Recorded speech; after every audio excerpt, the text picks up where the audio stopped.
warahmatullahi wabarakatuh. Jumpa lagi bersama saya Ma'ruf Slamuddin di konten terbaru dari Himpunan Mahasiswa Geografi yang bertemakan Ruang Bincang Ramadan.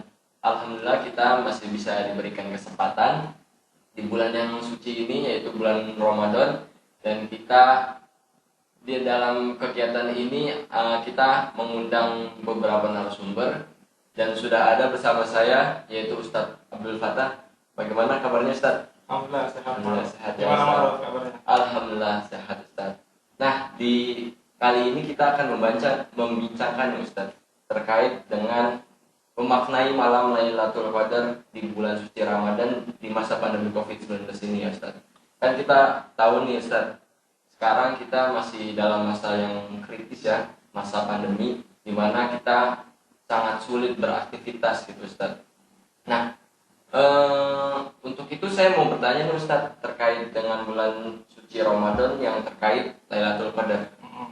Nah, untuk kapan sih Ustadz malam Lailatul Qadar itu terjadi? Oke, bismillahirrahmanirrahim. Alhamdulillah, wassalatu wassalamu ala rasulillah wa ba'du.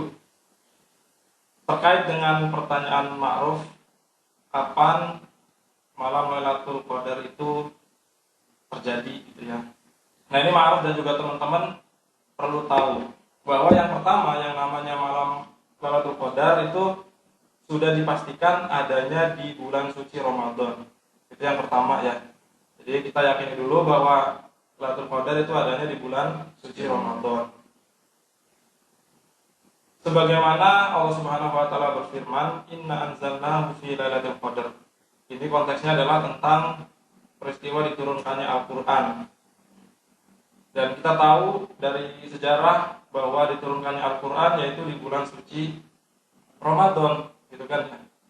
Di sana Allah berfirman, sesungguhnya kami menurunkan yaitu Al-Qur'an fi Lailatul Qadar, pada Lailatul Qadar, pada malam kemuliaan. Dan di situ konteksnya adalah terjadi di bulan suci Ramadan, sehingga yang namanya Lailatul Qadar itu adanya di bulan suci Ramadan. Itu yang pertama. Kemudian gimana detailnya, gitu kan ya? Apakah selalu sama setiap tahun? Lailatul Qadar itu adanya di malam kesekian, gitu kan? Nah, maka para ulama menjelaskan di sana terdapat setiap tahun itu nggak selalu sama, gitu. Jadi bisa berpindah-pindah dari satu malam ke malam yang lainnya, gitu kan? Dari tanggal 1 sampai dengan tanggal 29 atau 30 bulan suci Ramadan, gitu kan. Namun yang lebih ditekankan adalah di 10 hari terakhir bulan suci Ramadan. Ya, sebagaimana disebutkan dalam hadis riwayat Bukhari dan Muslim, Nabi Shallallahu Alaihi Wasallam bersabda, "Taharrau Lailatul Qadri fil ashril awakhir min Ramadan." Carilah oleh kalian malam Lailatul Qadar itu di 10 malam terakhir di bulan suci Ramadan. Nah, kemudian lebih rinci lagi atau lebih detail lagi, Nabi SAW menyebutkan dalam hadis Bukhari juga, beliau bersabda, "Taharrau Lailatul Qadri fil witri minal ashril awakhir min Ramadan." Jadi di sini Nabi SAW lebih mendetailkan lagi, carilah oleh kalian malam Lailatul Qadar ini pada hari-hari ganjil atau malam-malam ganjil di 10 malam terakhir bulan suci Ramadan. Nah, jadi di sini perlu kita perhatikan bahwa di antaranya malam Lailatul Qadar itu yang akan ataupun peluang terbesarnya akan terjadi di 10 malam yang terakhir bulan suci Ramadan, dan lebih spesifik lagi itu di malam-malam ganjilnya. Dan para ulama di sini juga menjelaskan bisa jadi malam ganjil itu adalah dihitung dari tanggal 1 Ramadan, artinya berarti tanggal 21, 23, 25, 27 dan 29, gitu kan. Tapi bisa jadi nih di sisa terakhir 10 hari terakhir di bulan suci Ramadan. Nah, oleh karena itu ada kemungkinan juga Lailatul Qadar itu terjadi di malam-malam genap, gitu kan ya. Sehingga ya sebagai seorang muslim kita bersemangat untuk menghidupkan malam-malam di 10 hari terakhir di bulan suci Ramadan. Seperti itu. Allah a'lam. Jadi memang spesifiknya lagi malam Lailatul Qadar itu jatuh di malam-malam ganjil ya. Ya, lebih spesifik seperti itu.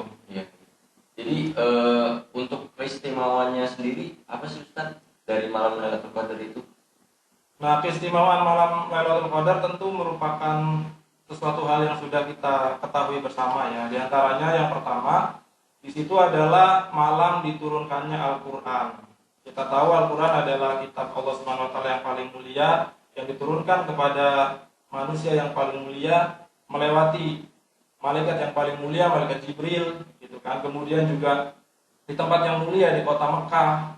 Lalu di malam yang paling mulia juga di sepanjang tahun yaitu malam Lailatul Qadar. Jadi di situ adalah malam Lailatul Qadar merupakan waktu diturunkannya Al-Qur'an ke langit dunia.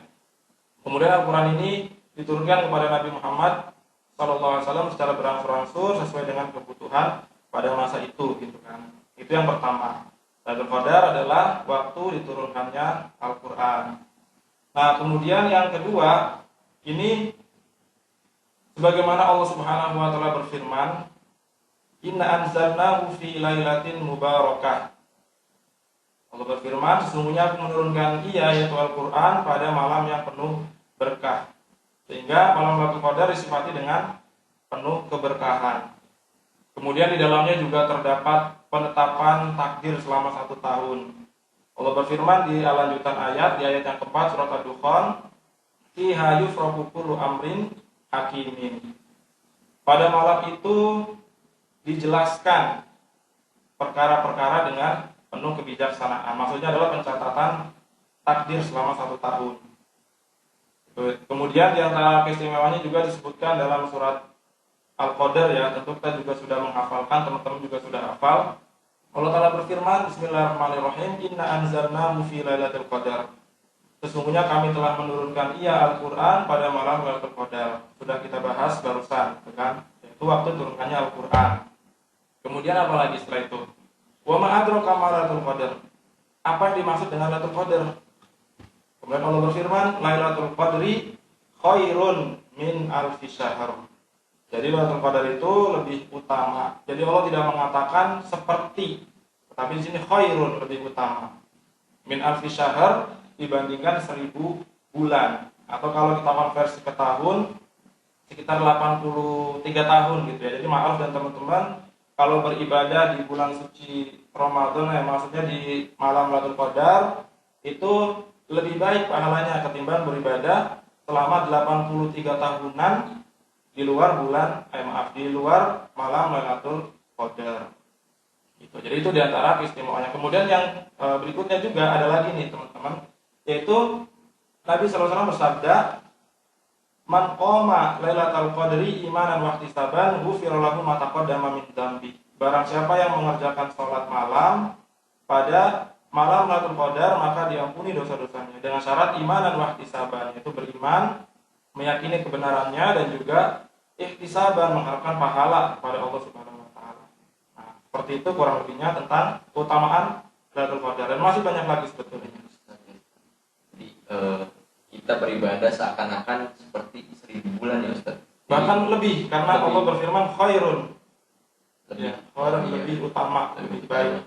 Kalau dikonversi 83 tahun, sedangkan umur kita ya rata-rata berapa Ustaz? 60 ya, 63. Ya, kata hadis Nabi kan umur umatku itu antara 60 sampai 70, dan sedikit sekali yang lewat dari 70 katanya. Bonus itu yang lewat ya Ustaz. Nah, ya udah dikasih bonus berarti. Kasih bonus ya.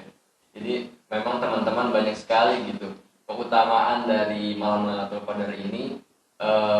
Tadi udah disebutkan dah. Nah, saya mau bertanya lagi Ustaz, kan tadi malam Lailatul Qadar itu identik dengan penurunan Al-Qur'an ya Ustaz.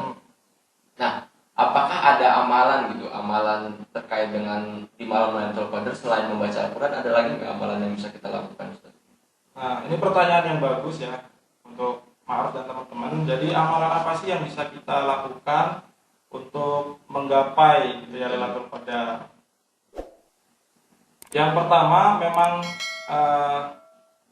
dari sisi durasinya dulu nih mungkin ya. Yang dimaksud dengan menghidupkan malam Lailatul Qadar itu nggak harus semuanya ya, nggak harus sepanjang malam. Maksudnya nggak wajib sepanjang malam kita menghidupkan. Bahkan dihitung termasuk kita menghidupkan malam Lailatul Qadar jika kita telah beribadah gitu kan, melakukan amalan ibadah sebagian malam tersebut. Misalkan setengahnya, sepertiganya. Bahkan sebagian ulama bilang hanya sesaat aja kita menghidupkan malam itu gitu kan, beribadah di malam itu sudah terhitung dalam menghidupkan malam Lailatul Qadar.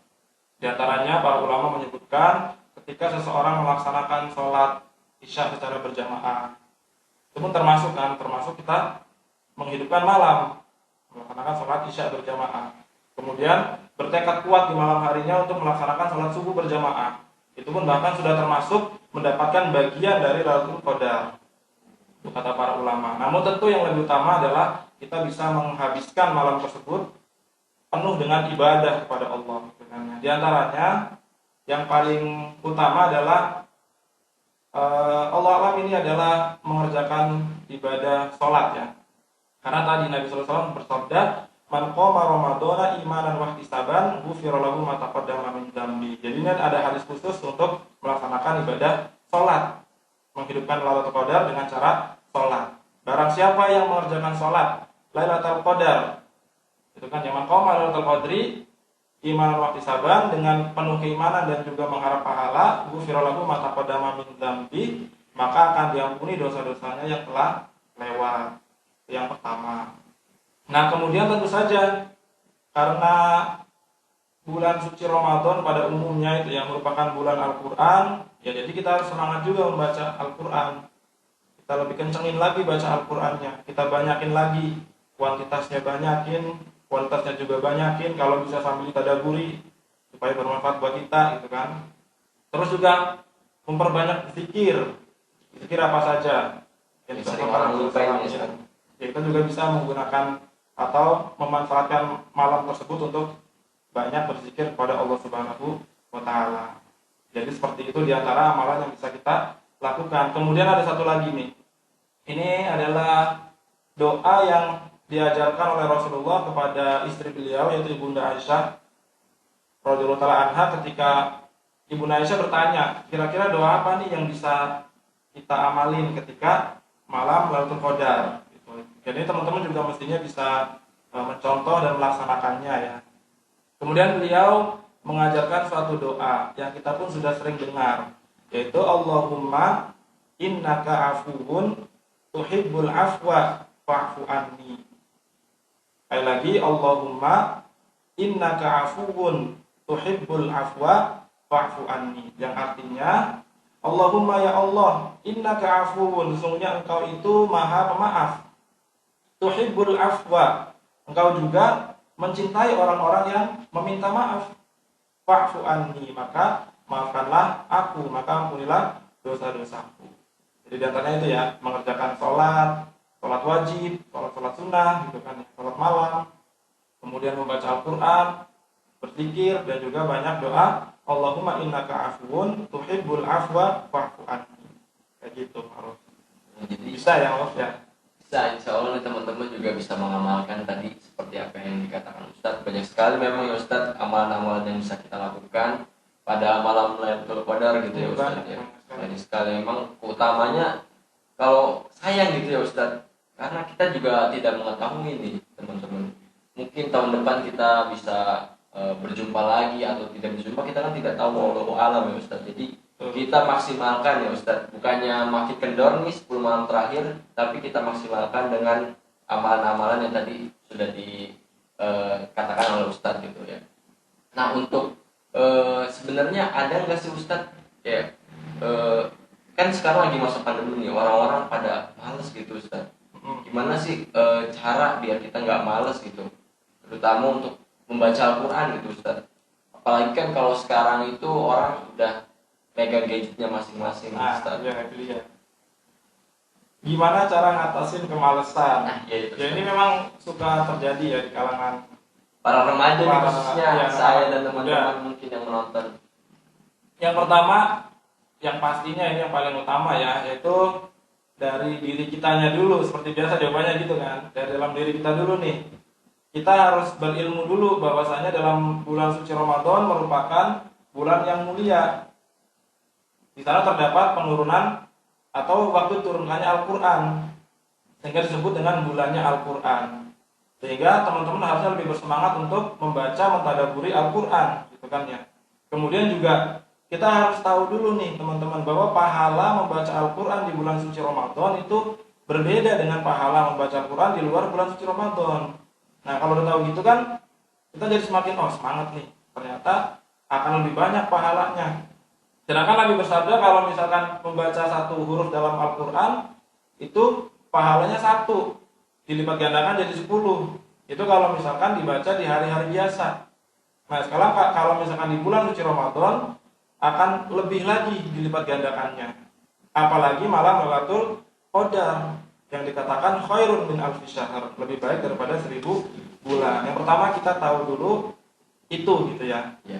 Apa sih utamaannya membaca Al-Quran di bulan suci Ramadan, apalagi di malam Lailatul Qadar. Terus tentu saja yang kedua kita juga cari teman kali ya. Cari teman yang kira-kira bisa memotivasi kita buat baca Al-Quran. Kita mengikuti program-program yang kira-kira kita terpacu buat membaca Al-Quran. Jadi kalau misalkan kita tipe orang yang nggak bisa semangat dengan sendirinya gitu ya, nggak bisa termotivasi dengan sendirinya, ya kita bisa cari teman yang kira-kira bisa membantu kita untuk lebih bersemangat dalam membaca Al-Quran. Terus yang paling utama adalah kita juga berdoa kepada Allah agar diberikan taufik ma'ruf, diberikan taufik supaya kita termasuk orang-orang yang dipermudah oleh Allah untuk membaca Al-Quran. Gitu ya Ustadz ya. Memang banyak sekali tantangan gitu ya untuk anak-anak muda sekarang, tapi kita harus tahu gitu keutamaan dari bulan Ramadan ini, khususnya Lailatul Qadar ya Ustadz. Nah selanjutnya itu Ustadz, saya mau bertanya tentang tanda-tanda malam Lailatul Qadar itu ada nggak sih Ustadz sebenarnya kalau dalam Al-Quran gitu? Ya. Kalau tanda-tandanya dijelaskan juga sebetulnya oleh Nabi Sallallahu Alaihi Wasallam ya di beberapa hadis, diantaranya yaitu Nabi bersabda,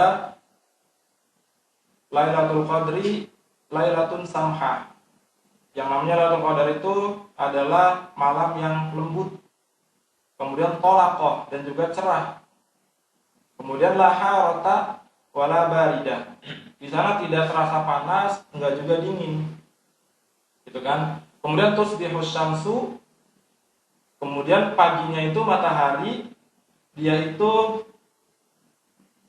dha'ifatun hamra, yang cahayanya itu lemah dan juga berwarna kemerah-merahan. Seperti itu. Jadi ciri-cirinya adalah malam itu adalah malam yang tenang, yang lembut, kemudian juga nggak panas, nggak dingin, sedang gitu kan, pas-pasan di kita. Kemudian juga di sana turun rahmat dari para malaikat gitu kan ya. Karena malaikat setiap kali turun, misalkan tanazzalul malaikatu waruh. Malaikat waktu itu turun dan juga malaikat Jibril, ya kan? Sedangkan kalau misalkan malaikat itu turun, artinya mereka membawa keberkahan, membawa ketentraman. Jadi malam itu penuh ketentraman. Kemudian juga kita menjadi nikmat dalam beribadah kepada Allah Subhanahu wa taala, gitu kan. Nah, kemudian ciri berikutnya dalam hadis juga disebutkan bahwa matahari di pagi harinya itu dia tidak bersinar panas, gitu ya, tidak bersinar panas dan juga berwarna putih. Itu diantara tanda-tanda Lailatul Qadar. Kemudian juga dimimpikan biasanya sama sebagian orang, gitu, sebagaimana sebagian sahabat juga bermimpi bahwa dia mengalami atau menjumpai Lailatul Qadar. Itu tanda-tandanya. Namun kata para ulama, kita tidak perlu mencari tanda-tanda Lailatul Qadar. Kenapa? Karena kebanyakan kita berbicara tentang tanda Lailatul Qadar, akan tetapi tanda itu diketahui setelah malamnya berlalu, benar nggak? Iya benar. Nah kan pagi-paginya dia terlihat matahari yang nggak panas, berwarna putih, gitu kan? Itu pun terjadinya setelah apa? Setelah malamnya udah lewat, gitu kan? Nah jadi bukan kita mencari tanda-tandanya, yang penting kita semangat di 10 hari terakhir bulan suci Ramadan itu bisa dipastikan. Bisa dipastikan kita akan mendapatkan atau menjumpai Lailatul Qadar. Ya sebagaimana hadis yang telah disebutkan, adanya itu di 10 hari terakhir dan terutama di hari-hari ganjilnya. Nah, coba Maruf dan teman-teman pikirkan atau bayangkan ya. Misalkan selama 10 hari terakhir tersebut kita isi malam-malamnya dengan ibadah. Kita bakal nemu nggak? Pasti nemu ya kan. Karena ada di salah satu dari 10 hari tersebut. Dijamin kita bakal menemui yang namanya Lailatul Qadar. Nah, jadi bukan tandanya yang kita cari-cari, melainkan yang penting kita semangat aja. Baik, Itu Ustaz. aja. Terima kasih Ustadz nih. Banyak sekali ilmu-ilmu yang kita dapatkan ya teman-teman. Jadi memang pada dasarnya kita jangan terpaku pada tanda-tanda, tapi kita terpaku terhadap proses kita ya Ustadz ya. Proses dan keutamaannya. Keutamaannya kita harus mengetahui gitu. Supaya kita ada semangat nih untuk mengerjakan amalan-amalan pada bulan suci Ramadan, khususnya di malam Lailatul Qadar ya, 10 hari terakhir. Oke, baik Ustadz, tidak terasa nih Ustadz, perbincangan kita sudah sampai akhir. Banyak sekali amalan-amalan mungkin tadi yang sudah Ustadz sebutkan yang bisa kita lakukan gitu. Jadi terima kasih Ustadz atas ilmu yang sudah disampaikan. Mungkin teman-teman segitu saja pertemuan kali ini. Saya cukupkan. Assalamualaikum warahmatullahi wabarakatuh. Waalaikumsalam.